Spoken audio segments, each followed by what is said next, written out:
Airline group IAG has reported a 6.7% rise in operating profit during the first half of the year at €960 million. The owner of Aer Lingus and British Airways saw passenger numbers grow by more than 7%, though fuel and non-fuel costs were also up. IAG said the second quarter operating profit was 5% ahead of forecasts, which were €914 million. It expected passenger unit revenue to improve for the rest of the year on a constant currency basis. IAG says it's on course to match last year's profit for the full year. Not included in the results were a charge to cover a proposed fine of €905 million, which relates to the theft of British Airways customer data. Eoghan Corry from Travel Extra joins me now. Eoghan, these IAG results better than expected? Better than expected. The first quarter, it really isn't the big one in terms of European aviation. Second quarter is the championship quarter, to use Australian rules parlance.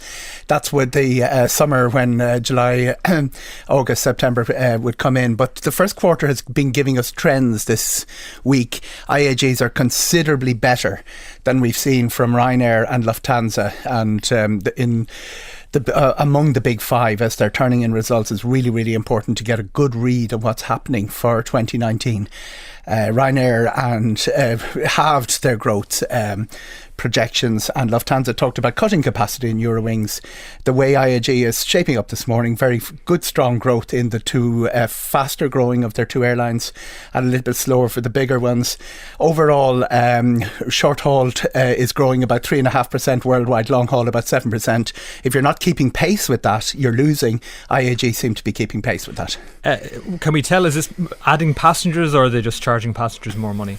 A little bit of both. The yields have been really, really badly hit out of Britain.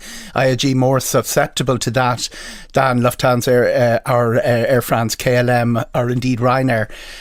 What happened really was there was with the slowdown in consumer confidence before the anticipated Brexit, which was the original date was March. The advanced sales began to crash, when began to tank out, and airlines responded, as the airlines always do, by incentivising with lower fares. You would have expected that to have impacted right through to the first quarter to IAG. Seem to have done a little bit better than that. They've been managing very well. They've been carefully managing their capacity.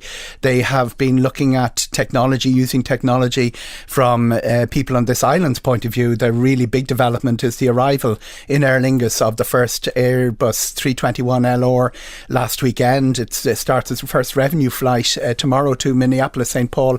That means lower fuel burn and better yield, ability to reduce fares as well, but a better yield on your existing passengers. It's pretty big news within aviation. IAG have been swapping their order book around among their four airlines, and particularly feeding Vueling and Aer Lingus as they're faster growing. They're sort of the new kids on the block. That would be unusual to people, but Aer Lingus's cost base rates it among the new kids on the block, and BA and Iberia performing better than expected in the traditional aviation market. There is a little bit of a question mark about IAG for the coming months. That's particularly around Brexit.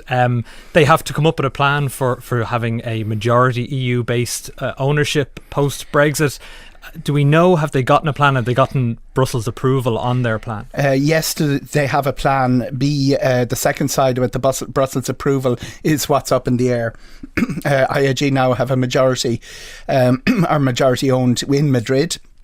And the question is, will Brussels buy it? That the entire IAG group, which is effectively born out of British Airways, is now a European airline rather than a British one. That argument is still to be won. There are different varying opinions, as there are on all of the Brexit matters, as to whether they can win it or not. Willie Walsh, the IAG CEO, is quite confident they will win it. He's also quite confident that Brexit might come with a little bit of a shake, but not too much. He sees it all as just being too important not to be a box ticking exercise, that all the existing aviation agreements that we have will now be superseded by new ones, where Britain fills the role that the EU had. We're joined on the line now by IAG CEO Willie Walsh. Willie, perhaps you can tell us on that, your plan around Brexit. Have you gotten Brussels approval on your post-Brexit planning?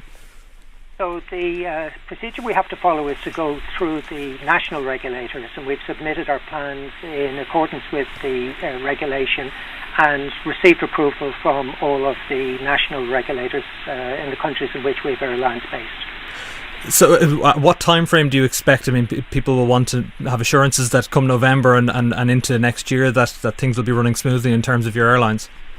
Yeah, well, we believe they will. As I said, the national regulators have said our structures comply with the regulations. You know that the EU and the UK have agreed a framework that will kick in the event of a hard Brexit.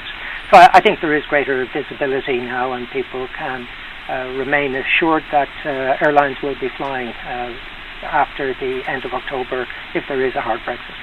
Now, I mentioned in the introduction that your results don't include the €205 million proposed fine relating to the theft of data, passenger data from British Airways. You've said you're going to challenge the decision. Is it the amount that you have an issue with, or the fact that you're being fined at all? Well, it's quite a complex issue, and I'm unfortunately not in a position to rehearse the arguments that we'll be making, because we've got to go through a formal process.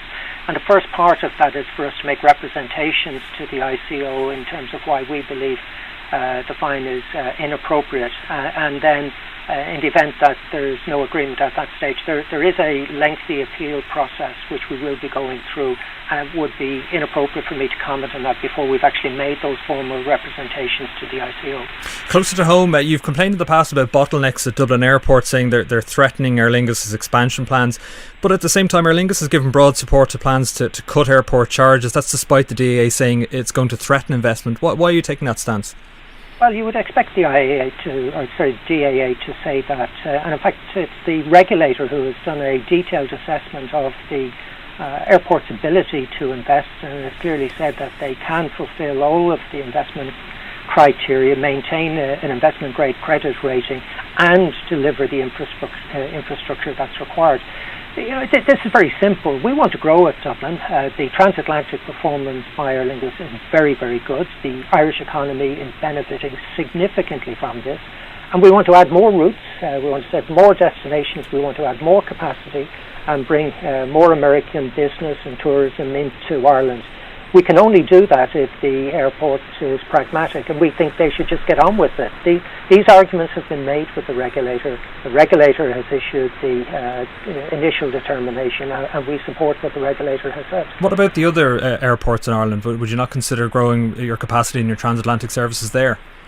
No, our focus is on growing at Dublin, and that's principally because we can operate a hub environment at Dublin, which significantly improves the economics of what it is we want to do, because in addition to serving Ireland direct, we can transfer traffic from Europe over Dublin into the US, and from the US over Dublin into Europe, and that's what makes it so attractive. So this is about having an efficient hub airport at Dublin. Willie Walsh, CEO of IAG, and Eoghan Corry from Travel Extra, thank you very much for that. More business news the next hour. For now, though, it's back to you, Vinny.